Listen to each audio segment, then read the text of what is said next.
remarkable. Thank you for being with us. My name is Olga Cavalli. I'm from Argentina. I'm the director of the South School of Internet Governance. By the way, our booth is over there. And I am the dean of the National Defense University of Argentina. And I've been invited to moderate this very important session. Thank you very much for inviting me as moderator. This is a great honor for me. The session is a workshop, interoperability of artificial intelligence governance, scope, and mechanisms. So let me very briefly give the scope of this workshop.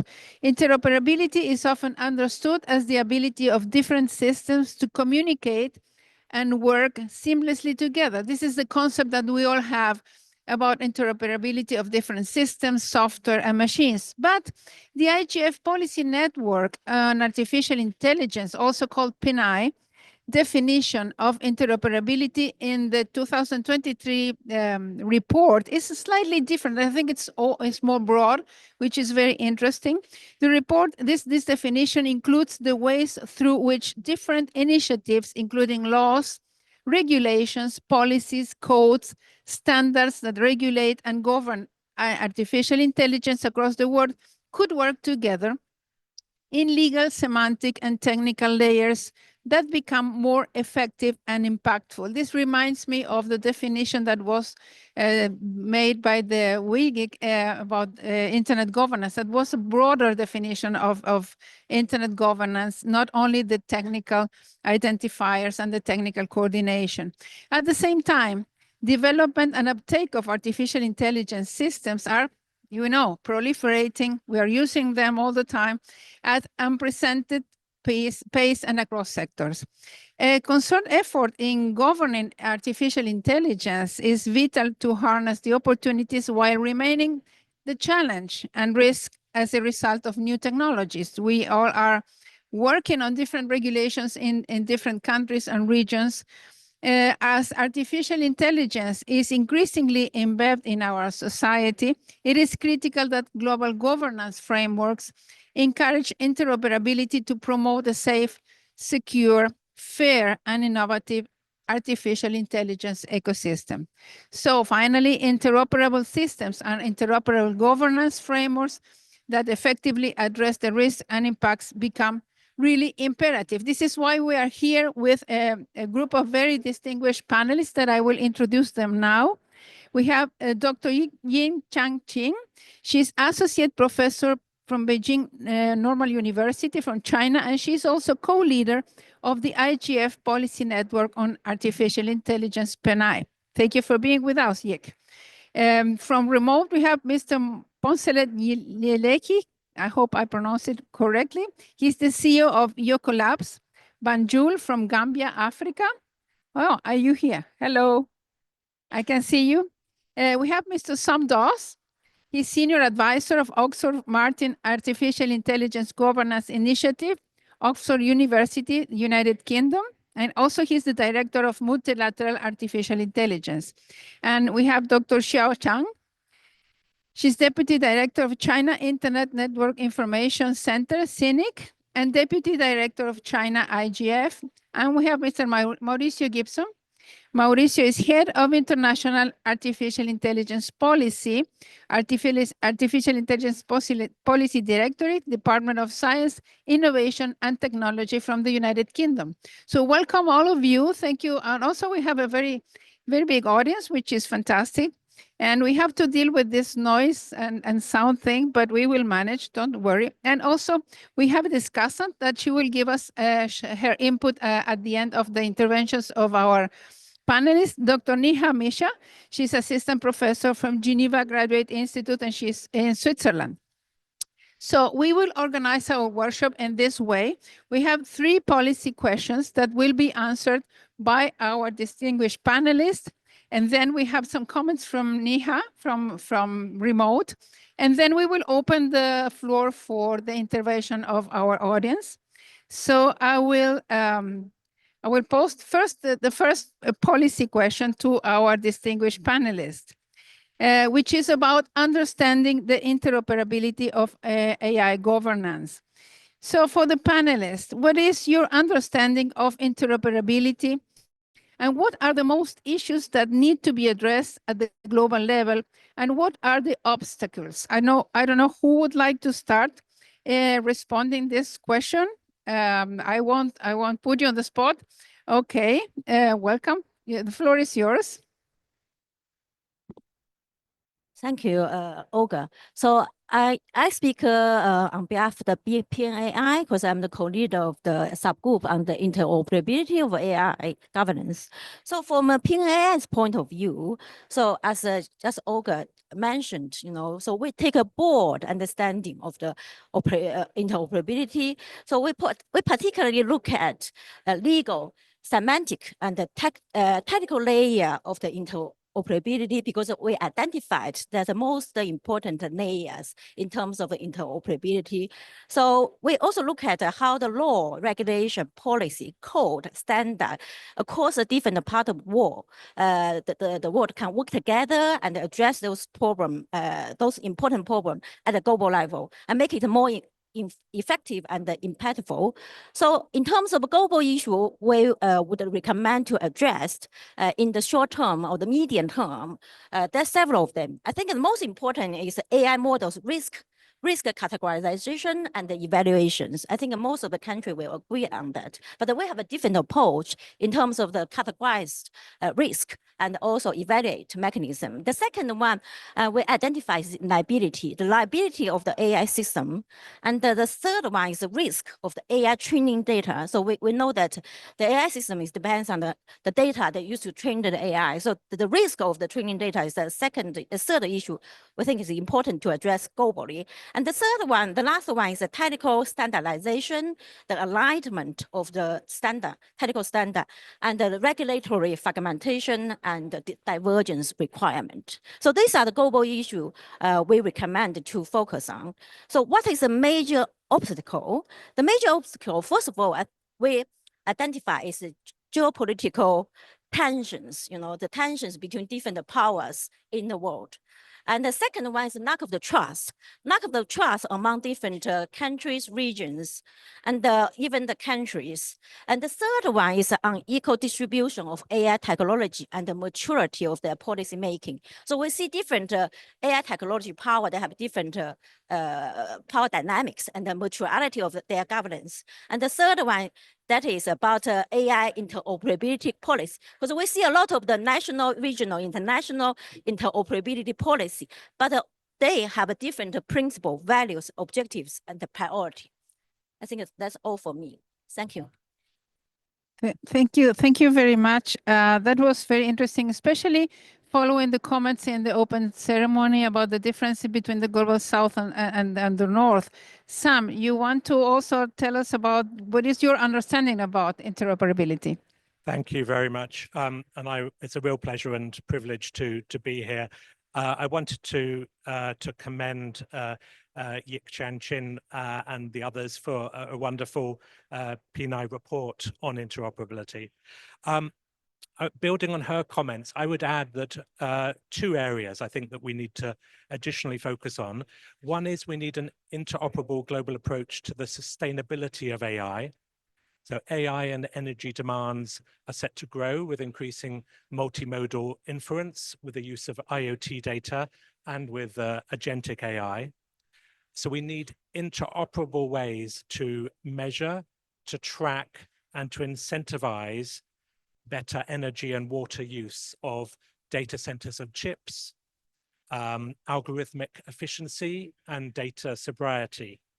So work is already underway on this in the ITU, ISO, IEC, IEEE, or these Geneva-based acronyms, but also with the International Energy Agency on the energy track, partners such as the Green Software Foundation and the UN Environmental Programme, which takes a triple planetary crisis approach, mapping the full life cycle of AI, all the way from mining through to end-of-life reuse.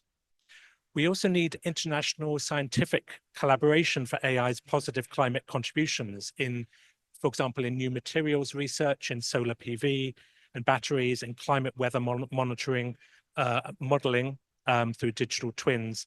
And also, especially, I think, looking towards Belém in Brazil, COP30 next year, AI will really help deliver efficiency targets across all industries.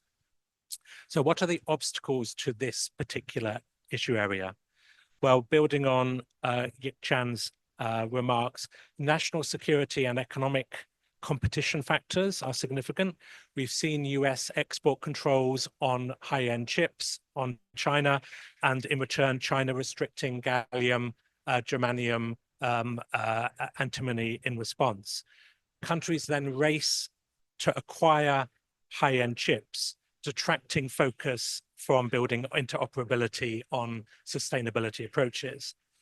The other obstacle is that tracking energy use by grids and companies can be economically sensitive. So companies don't always volunteer this themselves. And while companies have been doing a remarkable job, NVIDIA, Google, and so on, in achieving 100x efficiencies in data centers and chips and software design, the overall electricity of use of AI continues to rise. So we need a multi-stakeholder framework for industry transparency and accountability. Singapore is a great member state example of integrating sustainability into its AI Verify and model Gen AI frameworks. And lastly, I want to touch briefly, just in 1 minute, on cultural interoperability, because it's not talked about enough in AI governance, but we really need cultural interoperability addressed at a global level. For humanity to flourish, it's vital that our diverse cultures feed into AI so we can better use it to live good and meaningful lives. And that includes insights from low resource languages and also the wisdom of indigenous people who have a minimal digital footprint, not captured by large language models trained on the internet. The trend, for valid reasons, towards sovereign AI at a national and regional level, especially in data governance and LLM worldviews, is, I think, going to continue. That's not in itself an obstacle to interoperability. The obstacle would be if we have a fragmentation into a closed loop of culturally informed, epistemological, generative AI ecosystems, it's a bit of a mouthful, such as a more socially conservative BRICS AI alliance that President Putin announced this week, a kind of ecosystem around that, alongside a more liberal Western one, creating two bounded rationalities separated by mistrust.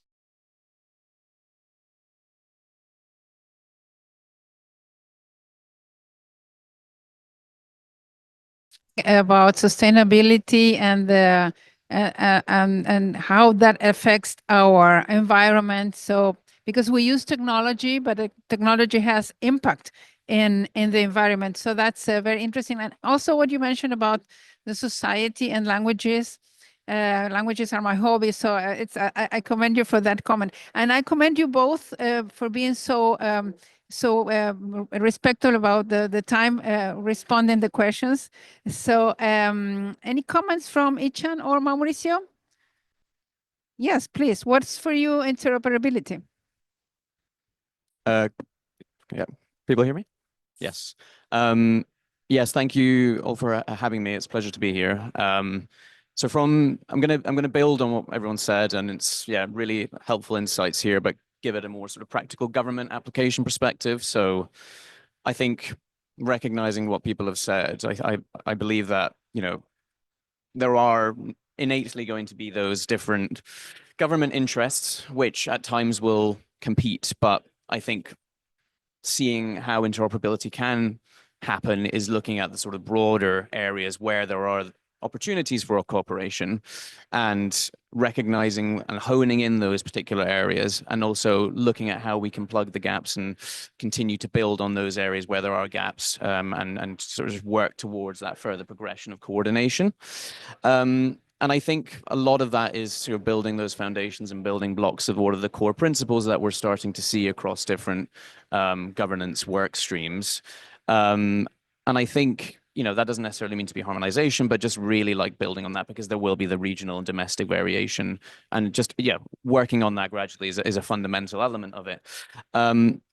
Though I think what are the sort of core issues for interoperability and the obstacles that need to be overcome?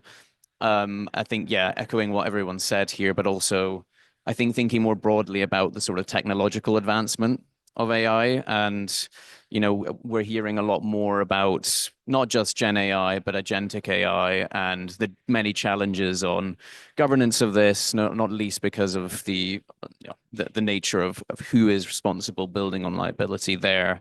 You know, keeping up in terms of governance with these challenges is going to be a real battle. And so from the UK perspective, I think the science behind the most advanced AI, which is progressing, you know, at an exponential rate, is a real focus, or has been a real focus, not least with the safety reporting that we've been producing, or secretariating the producing and bringing a lot of scientific evidence on this. And the state of the science, you know, it's rapidly evolving, and we're having to, you know, been having to produce a lot of reporting on a regular basis. And even by that point, you know, is that going to be out of date? You know, how can we keep up with that? And understanding the scientific basis is going to be a vital thing to try and overcome.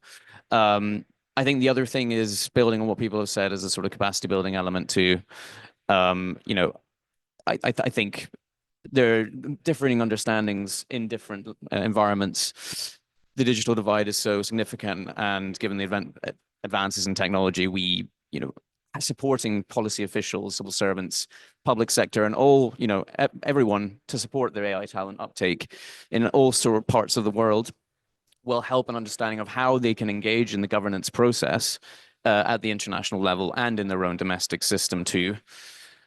And I think a third point is supporting that is the sort of clarity in messaging that is needed to different communities across the world. So to support on things like sustainability, or on the sort of cultural cross exchange of information. I think, you know, how do we land the key points that are needed to support that interoperability? And one element of that, I think, is using the different forums. And I think what we're seeing, though, however, is in the multilateral domain, there is still a lot of duplication, and the messaging isn't clear, and it's not very clear how or where people want to sort of prioritize particular engagement on governance in these different areas. So some people are seeing some things happening in the UN, some people want to see it in other areas, but one obstacle that needs to be overcome is the duplication, some of the activity, and how can we try and manage that, see how they fit together. And that's going to be a real challenge, I think, and something that we need to sort of work together on going forward. Thank you, Mauricio. You bring a very interesting point. It's especially for developing economies. It's sometimes it's hard to follow up with all the spaces where all these things are debated and decisions are made and policies are developed, maybe at the regional or global level. So that's extremely challenging. And also you brought an interesting concept about capacity building, which is, as we know, cybersecurity, cyber defense, cybercrime, artificial intelligence. We are running short with the people trained. Ichan, you want to add any comment? Actually, I think I want to respond to your questions, and I think you will respond to all the speakers. And we have 3 questions one by one. The first one is your understanding, my understanding of what is interoperability of AI system. And for me, I think I use one word, it should be one ecosystem. Let me give an example. I want to make comparison to the internet. You know, for the internet in the past 50 years, only 50 years, and as I can say, it's a one world, one internet. Why? It's digital economy is flourishing. There's so many applications, but we have found something in common, and we divide the internet governance to layers. At least in the technical layer, I mean logic layer, we found TCP and IP, and we can connect them. We obey the same rules. That means even though the contents, different countries have different regulations for the contents or something like that, but on the technical layer, we obey the same regulation. So that means we can work together. That's one ecosystem. So as an internet user, you can use any application. You send email, you call via IP, or you search online or something. you don't feel that you are roping around the world and seamlessly. I mean that we're very, very seamlessly. That means you feel very, you don't feel that where it is. So I think for AI system, at least we should find something that we can work together as one ecosystem. So that might responding to the first question. And the second one is what's the priority? What's the most important thing that we should do? I think actually, because we have different culture, we have different development ages, development stages, and the priority for each country is not the same for economic growth or for different areas. So our understanding of AI governance is quite different. I think because 2.6 billion people around the world have no access to internet. So AI means nothing to them. We cannot leave them behind. So maybe I think the most important thing is to sit down and find the priority of all the list, all the questions of AI and find priorities. What is we can narrow down what is the global issue and what is maybe for developing countries and for Africa and for, we can one by one go one by one. It's not just AI risk or something like that. They have no AI. How to say AI risk? So I think development issue is also very important. And for the third question is, what's the obstacle? As Professor Chen said, we actually have a lot of discussion. I think trust is the most important issue. AI is built on trust. And it's not limited to the geopolitical reasons. We shouldn't have different ecosystem. So it's all this ecosystem built on trust. So how to build trust, I think is something leave us to discuss. Thank you. Thank you very much about trust. As we know, artificial intelligence is based off a big amount of data, capacity of processing that data, and some algorithms that gather that information. So trust is, I would say that it's a layer overall that gives this tool the confidence for us to use it. So that's a very interesting point from you. So I will address our distinguished panelists the second question, which is how can different actors address interoperability and how can we balance regional variations with global approaches? Who would like to start? I don't want to put someone on the spot. Okay. Xiao? Yichin, okay. So yeah, I'm Chen and it's Xiao. So yeah, I think I just jump in because from the PNAI's perspective, just want to mention we just released. Now we're going to release our main report in the main hall in the 3:30. You know, we have main sections. So in that main session, we're going to release our report, this year's report. So part of the report is interoperability and also liability and environmental issues and the neighbor issues. So welcome to join us in the main hall. So from the PNAI's perspective, I think we are look at, I think how can we work together? I think multi-stakeholder is very important, and we, from our own experience, because I'm leading the group, so we got a lot of the input from different sectors and from around the world. So it just surprised how much information, evidence, you can collect through the multi-stakeholder models, because we have a different sector, private, government, and academias. So that is really, really impressive for me personally and as a group as well. And the second, I think the interdisciplinary research is very important because it's really, really complicated to understand the AI system, and how to evaluate, how to test, how to know the security and the safety issue. So for us, I think it's a multi-stakeholder plus the interdisciplinary research team is important. So in terms of how to balance between the regional variation and the need for global harmonization alignments, I think that's a crucial issue because we have to respect the regional and the national diversity, where at the same time, try to align at the global level. What we suggest is that first of all, either have like a do not recognize, we do not think actually we need only one global layer, like we have UN, of course, at the global level. But the UN's role is not to do everything. Actually, it's more about the coordination. So we respect the regional diversity and the national diversity. So first of all, I think we have to make sure local needs has to be met, just like Xiao mentioned. So we have a local needs and the regional needs.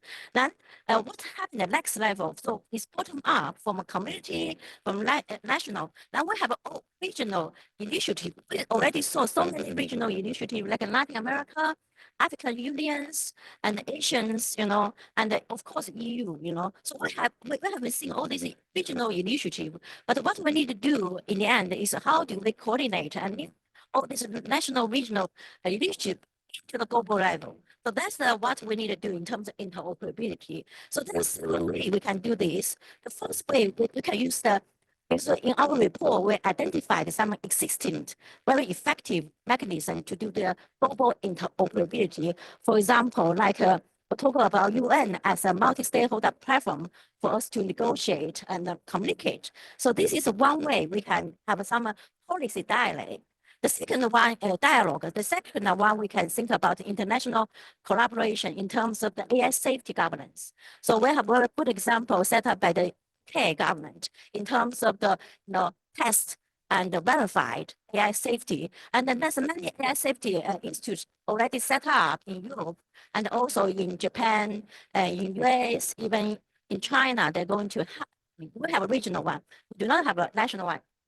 So, but this is a good kind of collaboration, And the third one is kind of technical industry self-regulation and the technical integration. So this is the existing mechanism already there. They can help to do the global interoperability. And then the second mechanism we can use is a compatibility mechanism. So for example, we talk about like a mutual recognition. So we can have a mutual recognition with regulatory approach. So we have a divergence in terms of regulation, but we can build up some mutual recognition. So this is one kind of mechanism. The second one, we can rely on the international standard set up by the IEEE, ISO, and they can also collaborate together. All these international standard setting group under the ITU, they collaborate together as well to align with each other. Second, we can talk about the certificate, security certificate, okay, and also joint AI safety testing or alignment mandate. In the end, still we can have a harmonization of the AI regulation or even the harmonization of the AI principle and terminology. The last one I want to mention is very important in terms of national and regional policy making. So the policymaker in the national domestic level and the regional level, when they do the policy, they should try to incorporate international standard in their policy making. So when they're doing policy making, first of all, of course, we have to respect domestic public interest objectives. But at the same time, if they try to align with the regional international standard, which will reduce the unnecessary barriers and the cost in the end, for the interoperabilities. So try to ensure alignments of global standard. And the last one is increasing international regulatory cooperations. So reduce the unnecessary sections and divergence among the regulatory framework. Okay, I think I stop there. Thank you. Thank you very much. And also this difference between mainly developing economies by technology developed by developed economies. So, and once they have to develop the regulations, then they have to have that in mind. So thank you very much for your comments. Who would like to follow? Mauricio, Sam, please go ahead.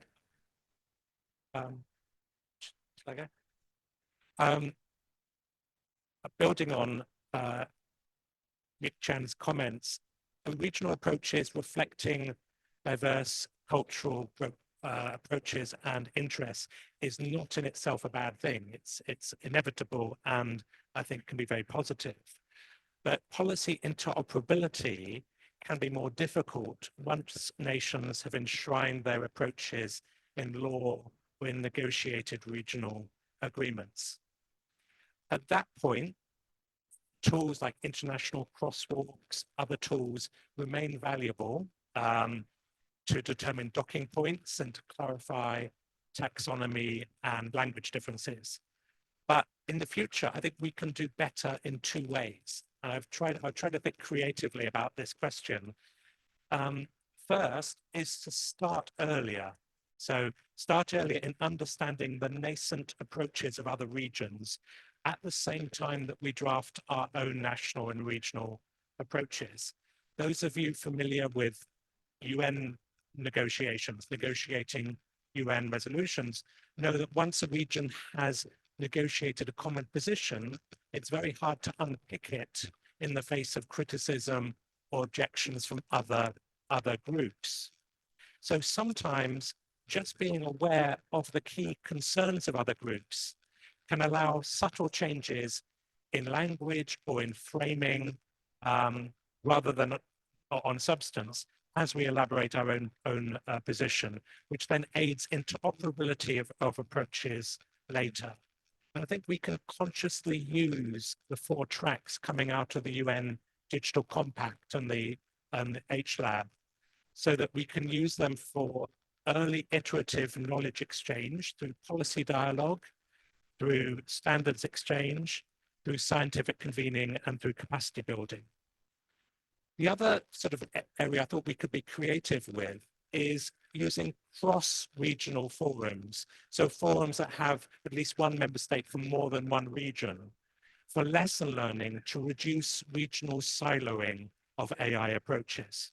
So let's use cross-regional political, cultural, economic, and scientific fora at both a member state and a multi-stakeholder level. So we've got the IGF, of course, now.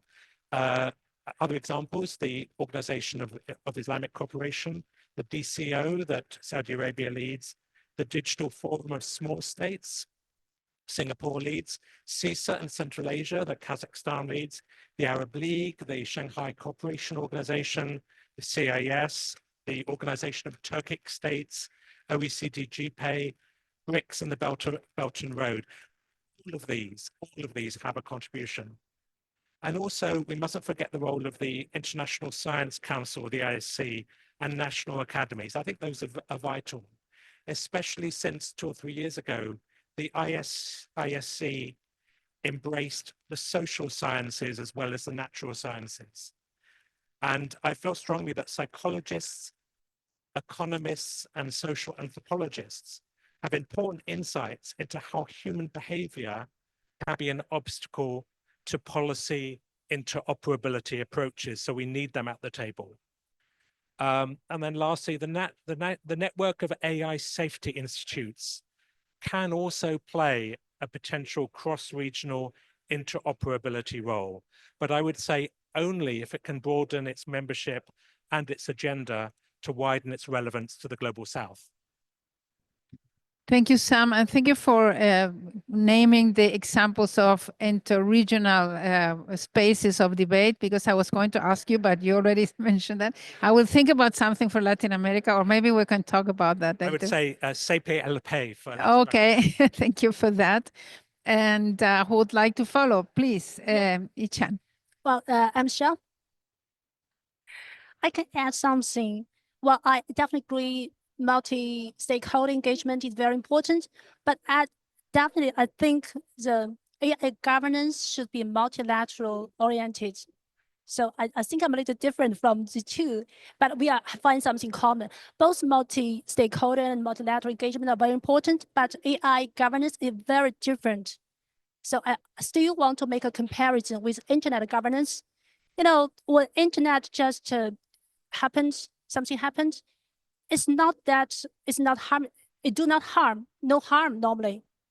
But AI is totally different. With the beginning of AI, we know it can bring risks. It could be like comparable to the atomic bomb. And we know all of the life could be at risk.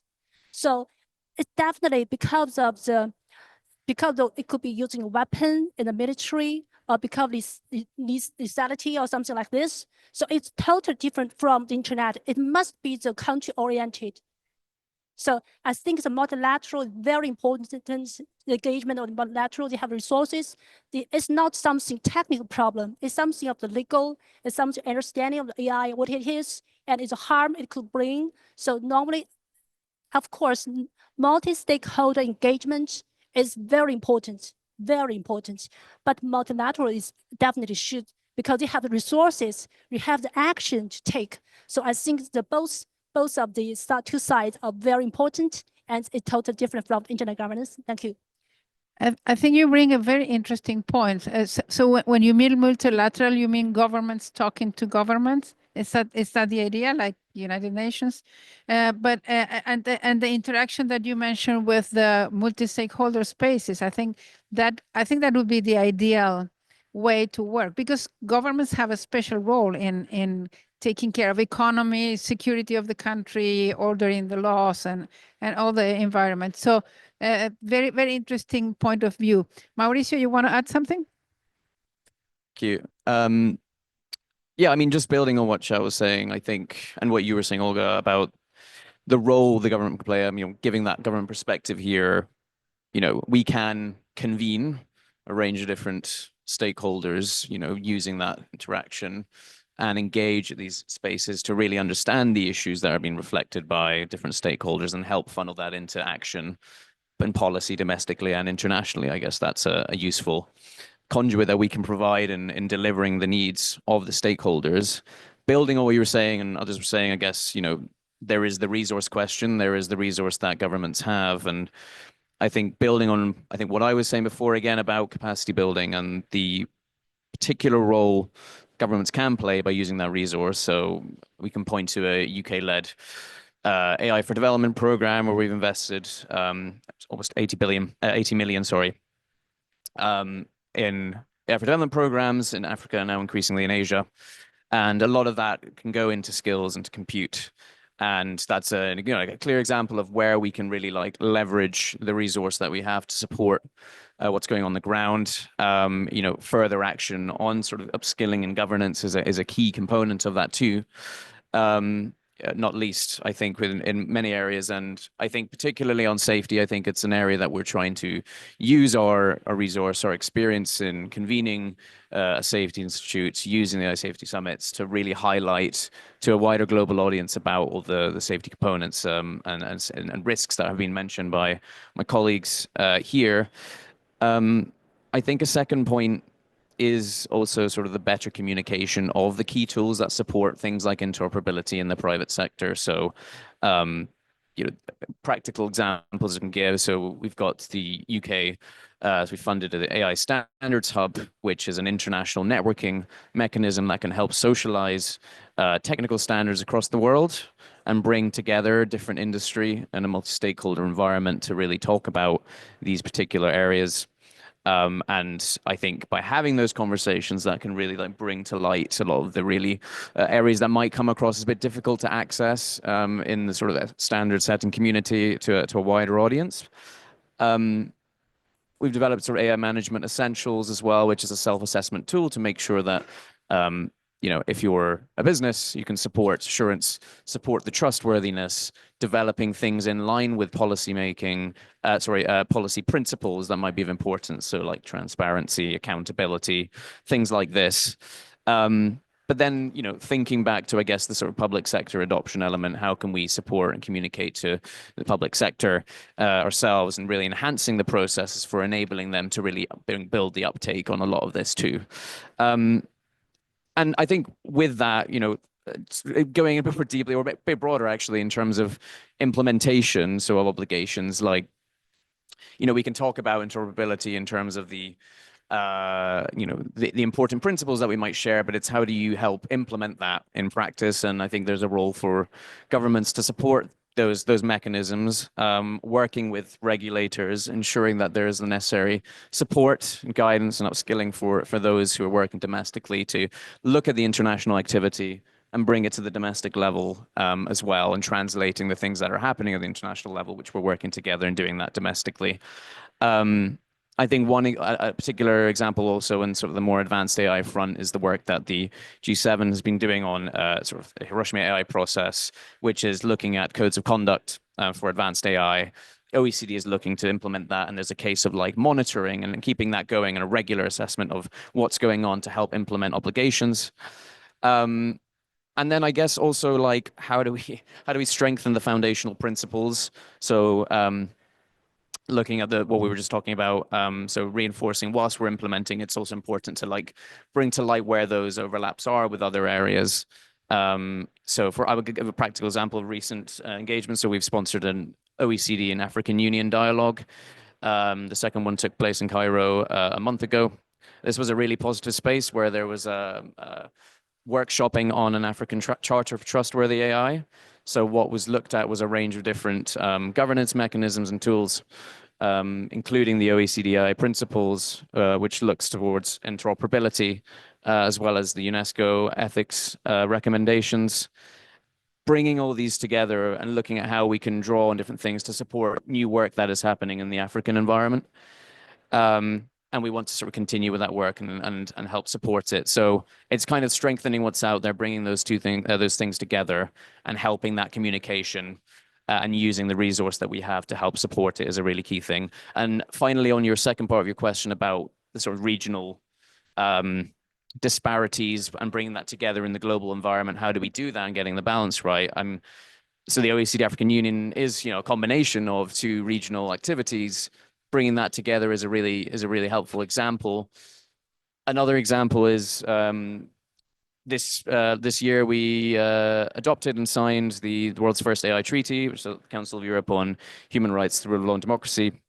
This was really interesting because it brought together a global grouping, and even with that, there were a few challenges in really like getting agreement on some of the core principles and the real detail, but we got there in the end because we were able to keep language broad and flexible enough to enable different global regulatory regimes to engage in it.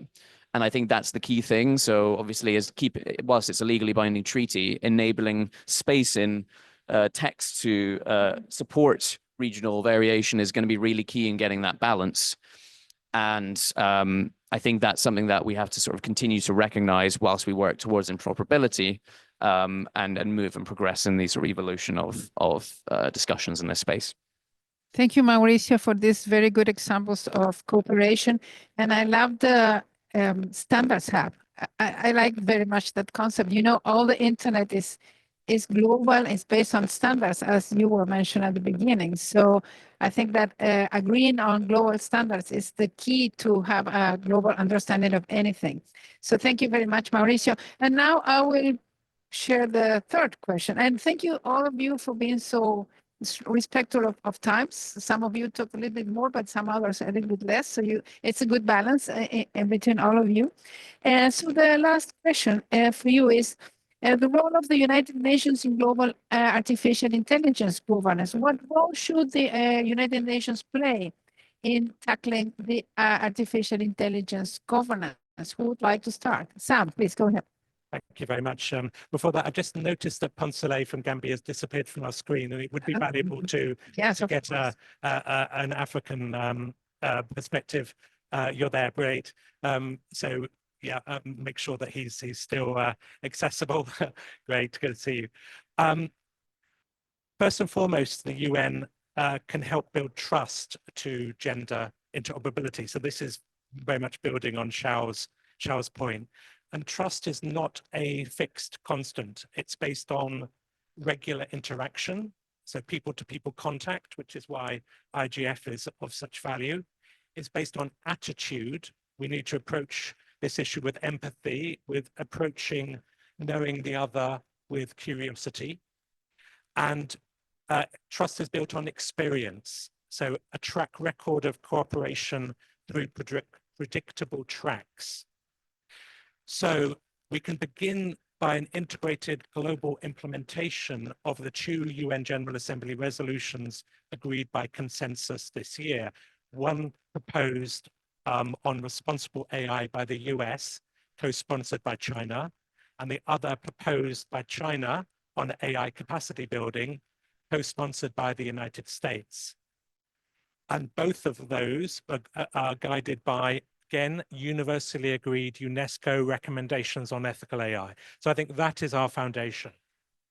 Then I would suggest we focus on AI capacity areas, capacity building in areas where cooperation has already shown to be able to be advanced despite geopolitical headwinds. So this is areas like food security, biodiversity, climate change, health emergency prevention, macroeconomic stabilization, counterterrorism and crime, and data for the implementation of the UN Sustainable Development Goals.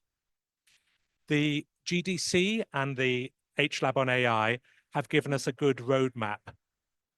It's clear that the role of the UN is not, or at least not for now, to regulate AI, nor is it to enforce compliance, but that may come over time. But the UN Secretary General can provide moral leadership on the need for inclusive AI. The ITU, other agencies, DESA, UNDP, can help bridge the AI digital divide through capacity building. The UN can be a source of scientific insights and expert data to guide decision-making and convene policy dialogue and standard setting. So lastly, and this is again trying to be a bit creative, I think the UN should look at the success of common security in the peace and security domain and look at whether those organizations could also play a role. I think of existing common security organizations established to build trust in the peace and security and economic domains. They could collaborate also in areas where AI can support shared objectives and knowledge exchange. So I've got a different set of acronyms here to the cross-regional ones, but the OSCE, CISA, ASEAN, the African Union, the EU, the GCC, the OAS from Latin America, Caribbean Community from GULAC, the Pacific Forum. These are all examples where they have shown demonstrated ability to build confidence building through diplomatic engagement, which could be applicable. And finally, we've seen the emergence in the peace and security AI space of some very good initiatives by the Netherlands and South Korea, co-sponsored more recently by countries like Switzerland, Kenya, and others, on the responsible AI in the military realm. And those have been very good. They've included China, which is really important. We've also seen US-China bilateral successful consultations on not using AI in nuclear guidance systems. I think we need to move in a direction of travel back to the UN for AI, peace and security. So the Security Council being more seized of AI in peace and security, it's already done some work, as well as the UN's work on non-proliferation and disarmament in Geneva and Vienna. Thank you. Thanks to you, Sam. Thank you for summarizing what has been happening in the UN and your suggestions about the future. That's very interesting. Who would like to follow the comments from Sam? Yes, please. The floor is yours.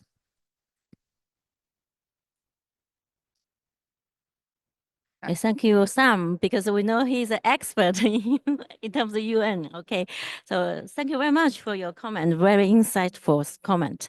So I think from the PNAI's perspective, as we mentioned before, so international collaboration, the UN's 2 resolutions is one example how to do the international collaboration. And the second one, which is very important, is actually the UN has a function and also has a legitimacy, to form the common objectives and principles of AI governance, because this is from the UN General Assembly. And so, for example, like a safe, secure, trustworthy artificial intelligence for generated agreed in the General Assembly, that 2 resolutions. So this is the 2 functions. And the third one is about IGF. We should strengthen the internet governance for the non-stakeholder, especially like the kind of the policy dialogue she can put up in the marginal system structure so to facilitate exchange and mutual understanding of policy and legislation, the best practice across the country and the cultures. Because it's very important why people come to IGF. Sometimes some colleagues told me it's just a talking shop, we talk here all the time. So we do not have enforcement power, okay? Mutual understanding is very important in terms of we understand each other, build up the personal connections and the dialogue. So to IGF is the most important multi-stakeholder platform, and they should use it as a build up a global AI dialogue. The IGF, but at the same time, it also strengthens IGF's capacity. For example, in terms of financial support, technical support, and resources support. Of course, there's other overlapping functions by different agents. Then also, I really want to give one example, which is my personal example. So I'm part of the OEWG. I think many people know that. So it's about the ICT securities. So the OEWG is a binary process. But since the Singapore ambassador took over as a chair, and then he reformed the OEWG. So what he reformed, he invite a multi-stakeholder, like other section, like private and also an NGO to participate in the OEWG and give them like policy consultation role. So we many NGOs and private sector join this consultation process, give them, the OEWG process, which is really helpful because I was invited as a representative from China, very honorable, and to brief the delegate about safety issues. So we can see this is UN is doing some reform in terms of how do they incorporate multi-stakeholder dynamics into the multi-stakeholder process. So this is a very positive progress. So I hope the OEWG can set up a precedent, other agents, other multilateral process. Thank you. Thank you very much. We already mentioned this higher blend about with multilateral and multi-stakeholder spaces. Michelle?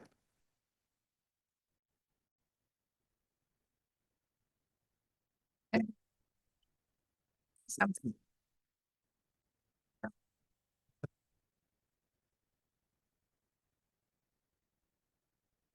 Yeah. Thanks for the floor, and yeah, thanks to my colleagues for setting that out. I mean, yeah, I think there are a lot of really interesting opportunities with the UN, and I think from that perspective, it's a real opportunity here. I think with the conclusion of the Global Digital Compact, it's been mentioned, and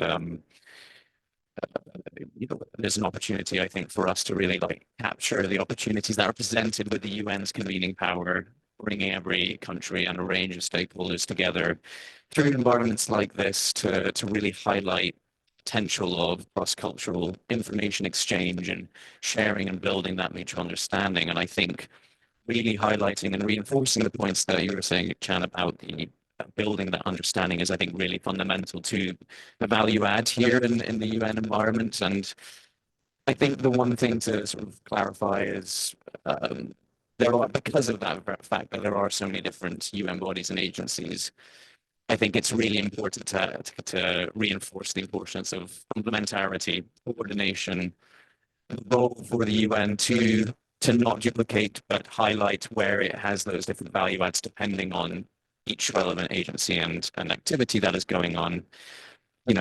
As mentioned, UNDP has a role in capacity building, but more widely on AI governance, we're seeing more interest across different agencies to play a bigger role.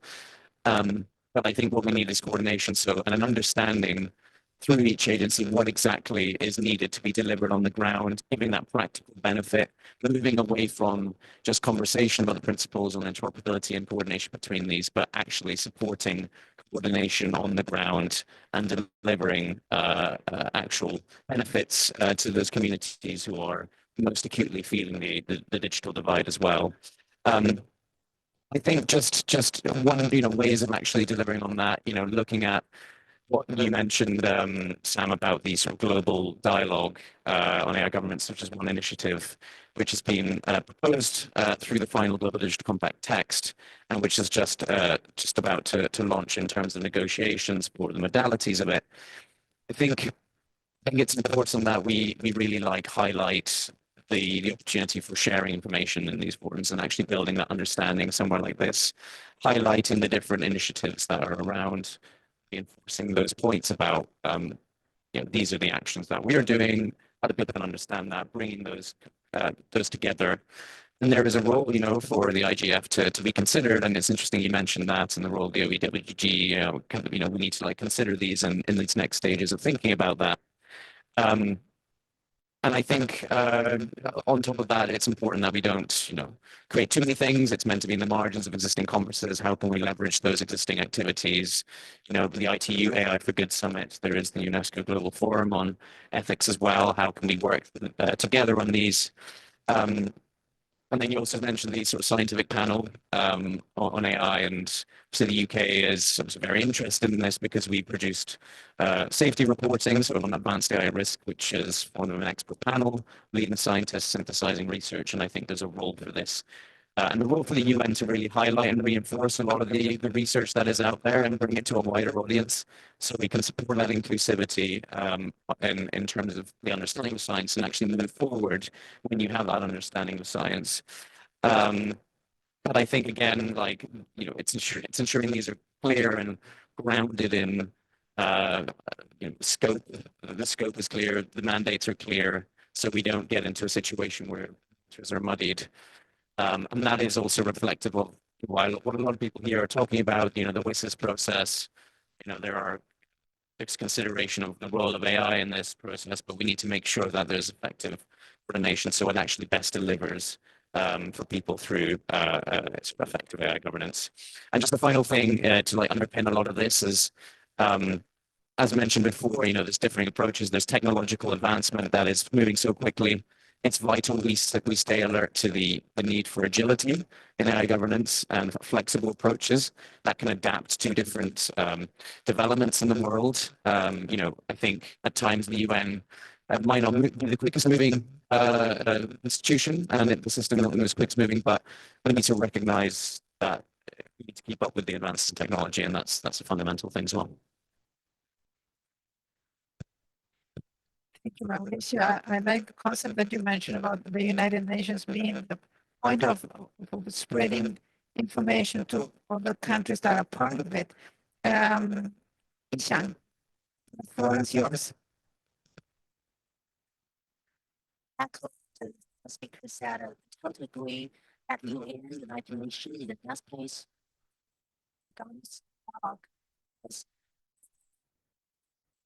That trust is very important. It's based on understanding, mutual understanding.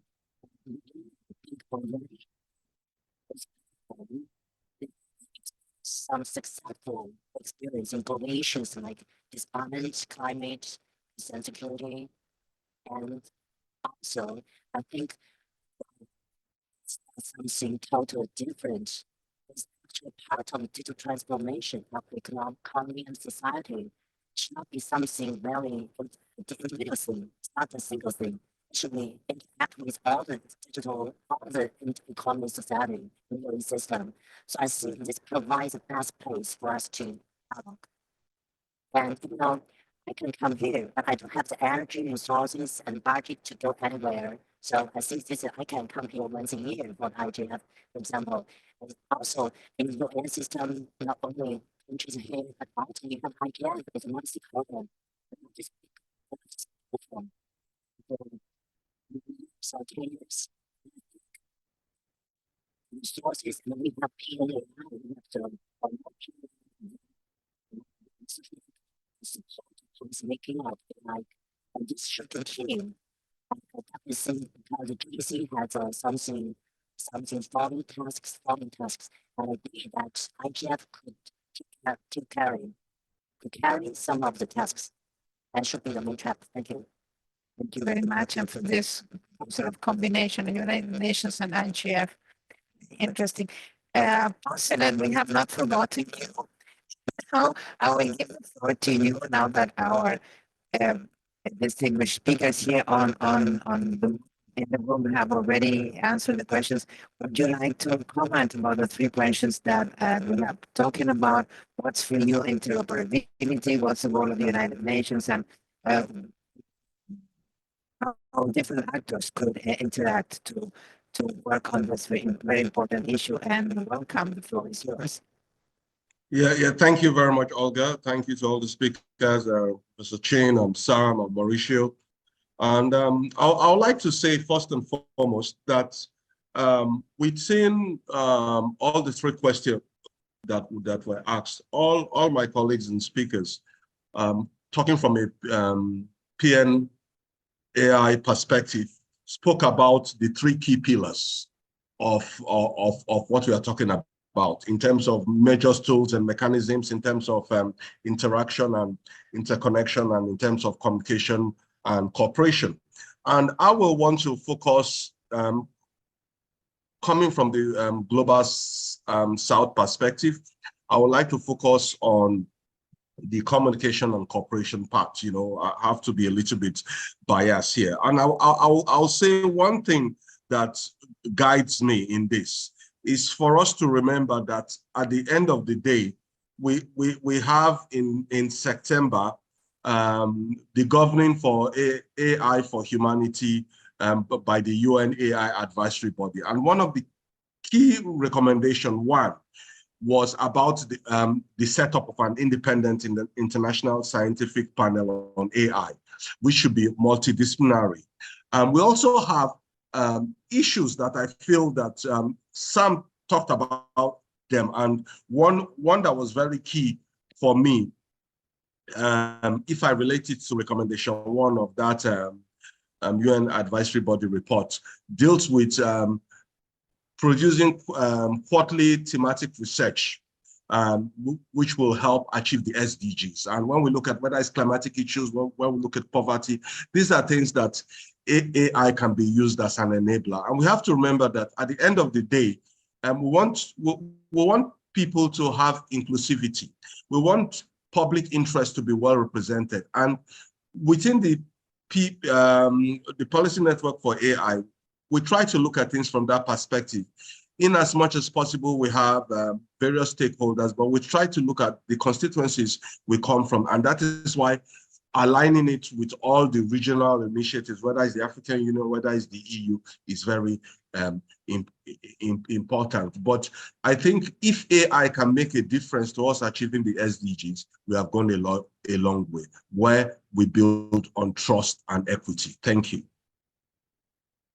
Thank you very much, Boswell, especially emphasizing about trust and contributions about countries and different organizations. I would like to give the floor now to Neha. She has been patiently listening to all what our colleagues have been saying. Nisha, what's your comments about the debate and exchange of ideas that we have been having?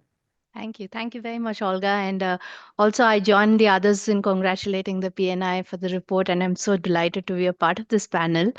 So the discussion has been an embarrassment of riches. I really don't know how I can add, but I wanted to weave some of the ideas that I thought was common through the discussions. The first thing I thought that was very interesting is the different dimensions of interoperability that the different speakers mentioned. In addition to the technical, legal, and the semantic interoperability, which is often discussed, there were also other dimensions of cultural interoperability or sustainable or environmental related issues being brought together.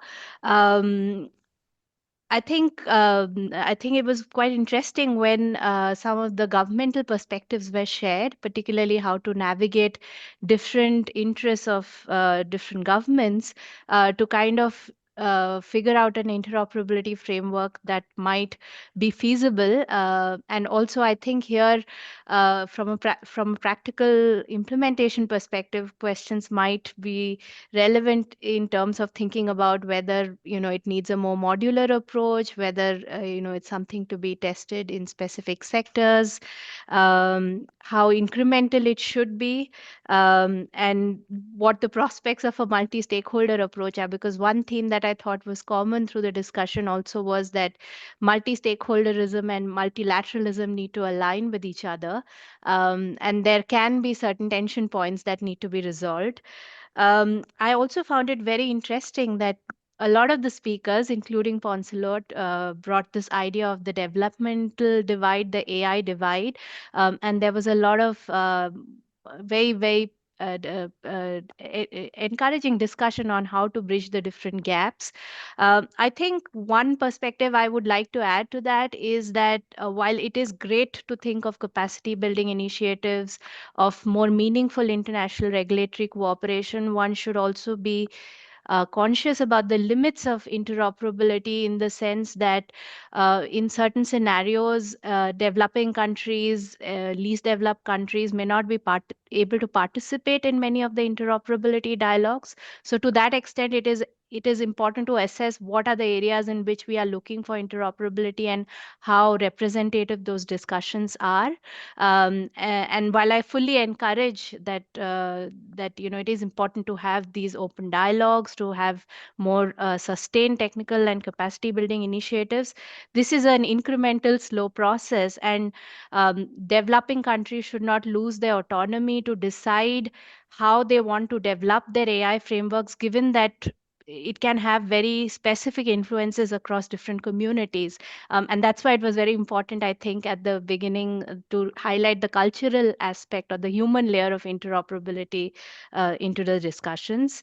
I also found it very interesting that we discussed so many different variety of tools and mechanisms and different stakeholders, different organizations, including at the global level, the UN, that can contribute to different aspects of interoperability. But at the same time, I agree with I think Mauricio, that it's important to streamline these efforts and to not duplicate these efforts. From a global south perspective, I think the question is also really very practical as to if there are multiple fora, they only are able to invest that many resources, and they might have to choose between different fora, and that also can create competition between different fora. And in that sense, I think the UN still has a very continued important role as being the umbrella organization or the framework organization where a lot of at least the high level values could develop. But at the same time, I think it's inevitable, and that's why I think it was very helpful that Sam mentioned so many different examples, both of intra-regional, inter-regional, and different kinds of even transnational policy networks. And I think even Mauricio mentioned how the private sector could be involved, because I think between setting these high-level principles and achieving them in practice, there are many different stakeholders, including private sector, civil society, academics, engineers, technical bodies, different cultural groups, different communities, and really bringing them together is not an easy task. So it was quite helpful to have that overarching perspective. I think one last point I would like to mention is that, and this is a question that we often think of, even from my disciplinary training as an international lawyer. One question we often think of is, how multilateralism is changing in the current world, and even in the context of, I think, looking at AI interoperability, I think. Especially because the development of the technology is not necessarily always state driven, but also driven by a variety of private organization and standard development bodies. I think the need to find better modalities of engagement between the multi-stakeholder bodies, the transnational regulatory bodies, the private sector bodies, and the multilateral bodies is important. And I don't think it is going to be a perfect process. I think it is about continuing efforts and figuring out what are the tension points, geopolitical conflicts that are completely not resolvable and what can be. And it was great to see also many examples being discussed where, despite all the geopolitical differences, the developmental differences, there are common points of consensus and coordination that one can see at the UN level or at other international or regional bodies. I'll end my comments here. Thank you so much. For such a very concise and complete summary of what has been discussed. And I like the concept that you mentioned, that this is a process. I think the journey is the destination. We are going through, we have been talking about internet governance for almost 20 years so far. So maybe we think how many years are we going to talk about artificial intelligence. I would like to give the floor now to our nice audience that have been patiently waiting for an opportunity to talk. Please grab a mic and introduce yourself and tell us your name and your organization. Thank you. Can you hear me? Yeah. Thank you very much for the very engaging, enlightening discussion. My name is Dino Dell'Accio. I'm the Chief Information Officer of the United Nations Pension Fund, and I'm also involved in the IGF. I play several roles. One of my roles is to lead the dynamic coalition on blockchain assurance standardization. The comment and question that I would like to pose to the speakers is, I think it's time to acknowledge that AI does not work in isolation, but there is a convergence of AI with many other technologies. And I think there is an opportunity, for example, see how the convergence between AI and blockchain can indeed address many of the issues presented by the interoperability needs. There were many references to trust. And I think blockchain can indeed provide that common layer of trust in demonstrating that there is at least a data source, because on blockchain we can store data sets that can be audited, can be verified, in a transparent manner can be validated as an input to the AI. And also there is the synergy between the two technologies, not only in one way, but both ways. The ability of AI to calculate and predict the volume of transaction for blockchain can usually are considered to be relatively slow and not performant, can help blockchain scalability issues. So that's the point I wanted to bring to attention. Thank you. Thank you very much for your comments. Any other comments from the audience? Do we have online questions? Yes, so we also have a number of comments and a question from the online audience. So I think a bunch of you touched on how,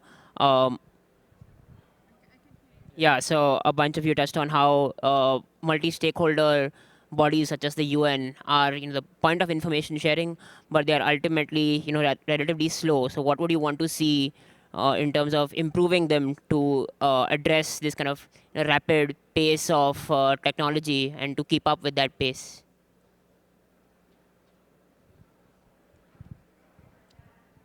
Yeah, it's a very good question, and yeah, it touches on the sort of last points I was making at the end there, which I think is a fundamental question. I think the challenge is, UN. If we're getting to the crux of it, so UN reform is a long, drawn-out process.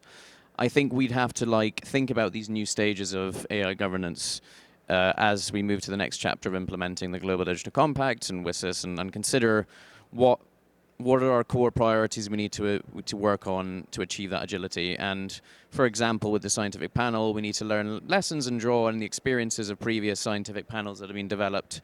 Some have taken a lot longer than others. Some have different parallel political negotiating processes. And I think if there's a way of connecting with sort of more multi-stakeholder ad hoc engagement, so for example, the UK's International AI Safety Reporting secretariat outside the UN, if we can draw on the experiences of existing initiatives, that doesn't require new UN bodies necessarily to be stood up to take a while to keep up with the technology, that would be a much better way of being more nimble and agile to the advances of the technology, and that can apply in other areas as well.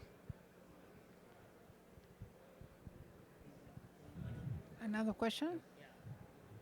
So another question we had from the online audience is, how do we promote AI sovereignty? A lot of countries are worried about how data flows, who keeps the data, and there's a lot of countries, particularly India as an example, Russia as an example, who want to develop their own kind of national intelligences. So how do we balance that and balance this kind of broader interoperability conversation around global South inclusion and having a unified approach? Who would like to take the question? Sam, go ahead. The floor is Have a try. yours. So just on blockchain, absolutely. I think indeligible ledgers are, I think, a real tool in increasing accountability in the future. And blockchain is one such thing. And it's great to hear that someone involved in the UN Pension Fund is thinking about it for that purpose. On the speed of technology, we've got an exponential increase, and not just the UN, but I think governments are finding it very hard to actually set policies in response to it. The UN is capable of very rapid response. I worked in Kofi Annan's office in the early 2000s, and we worked on a 24/7 response time for conflicts around the world.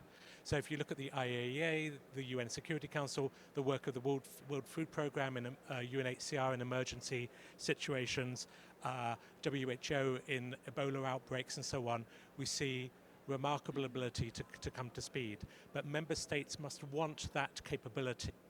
Member states have failed again and again at providing an independent preventive capability and strategic forecasting and these sorts of areas to international organizations. So I think there's that. And where the UN takes a longer time, it's often valuable to actually grow understanding of culturate issues over time. So I think there is a role for the UN to be slow and steady, and there's a role for the UN to be fast. I think it's only after we have a major AI accident, God forbid, that we're likely to see agreement that the UN can have the capacity for enforcement in the AI safety and security realm.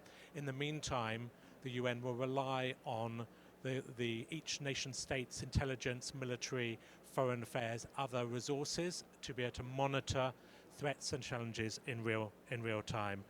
And lastly, on data sovereignty, there's the interesting idea was floated of data embassies, where you can have data of your own country stored somewhere else, where perhaps you can have renewable power to power the data center quite cheaply, but that data is inviolable in the same way that diplomats are inviolable. So you can have these little kind of data embassies around the world. I think that's an interesting concept that could be developed further. Okay, yeah, I think the blockchain, I think in China or even in the private company already use the blockchain to do the security and the encryption. So yeah, I agree with that.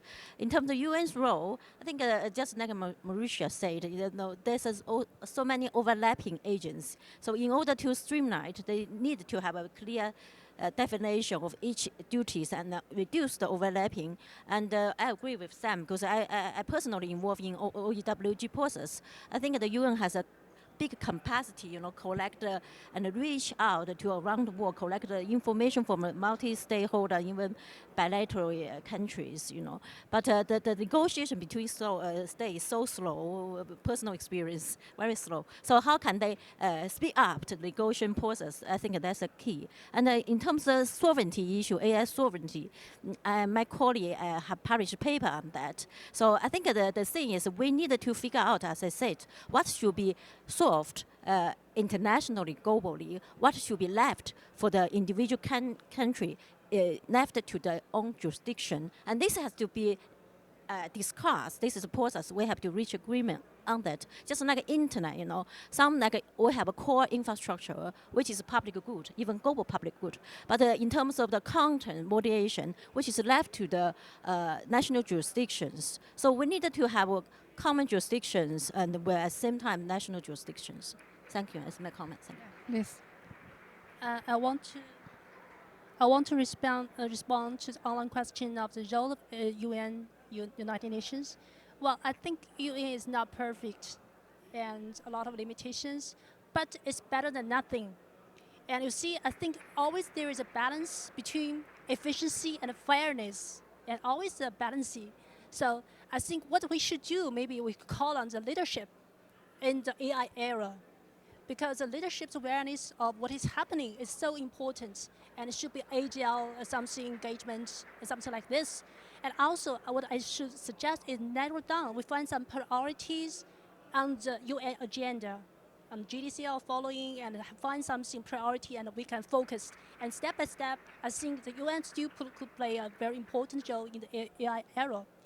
And besides, I think for the engagement of IGF and multi-stakeholder approach, And I think actually we can strengthen this approach because we have NRI, the national and regional branch of each IGF. It's very, very important. And that if we have every NRI, it can support the policymaking of AI. So that's my point. And I still think AI, UN and IGF could play an important role in this era. Thank you all very much. Are there any other questions from the audience? From online? Haram? No. So I will give the floor, one last comment from each of our distinguished panelists who would like to start, and then we have a question online. Okay. Can you read it? Yes. So I am Sarmanova asks, in which specific forum do you see global implementation focused AI governance coordination taking place? Especially as we think about, duplication between all of these different forums and potential geopolitical tensions or baggage which might come with certain forums. Would like to take that.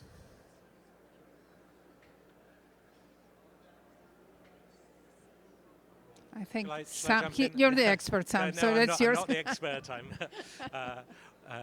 Everybody is here.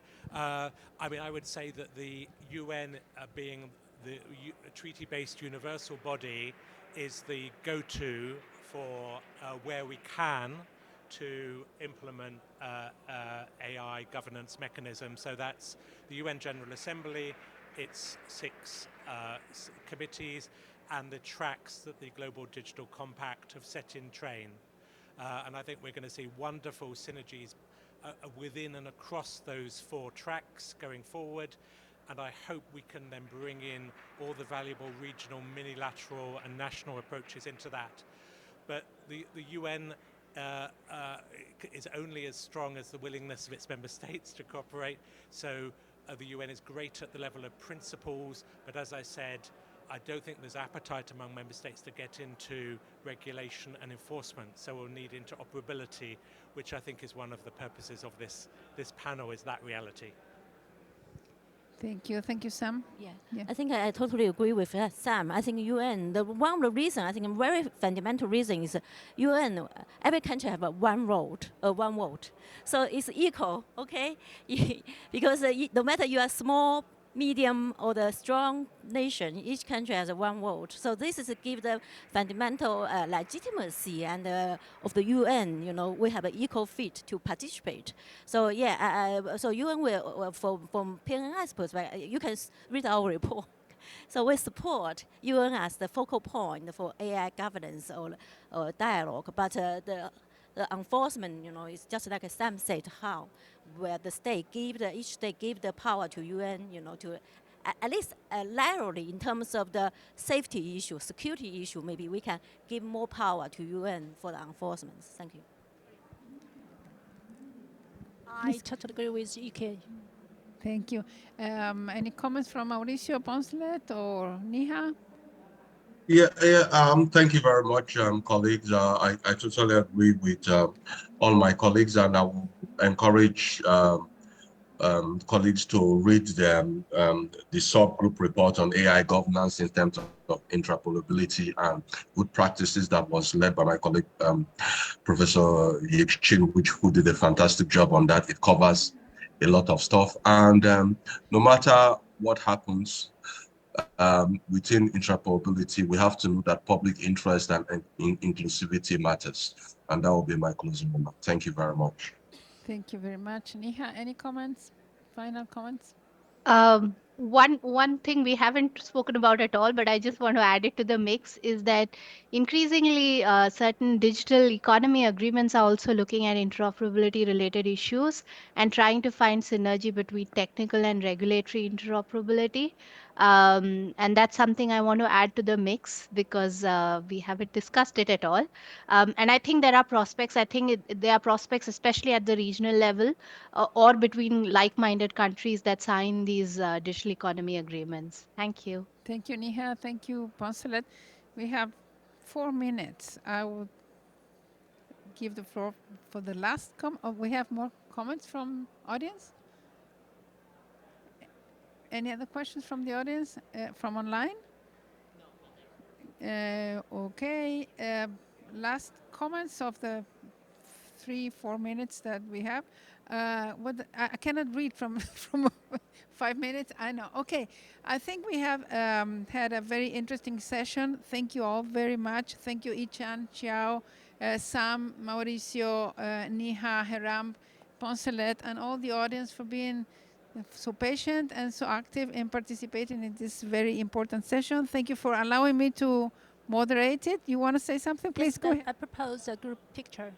Oh, a picture. Yes, that's very important. Now we take a picture and yes. Just a very quick note. I'll share the link to the interoperability report since it was mentioned by a lot of my speakers and a lot of the panelists also co-authors on the report. We also have, for those in person, the PNAI session happening in the main plenary hall, which starts in, I believe, about 20 minutes. So we look forward to seeing you there. And if you have more questions or you want to just know more about the PNAI work, please feel free to join. Thank you. Thank you for that. I participated in, I was one of the leaders of the PNI and labor issues. So thank you for allowing me also to do that. ¿Nos sacaste una foto? Okay, let's do the picture. Thank you all very much. Thank you. Thank you.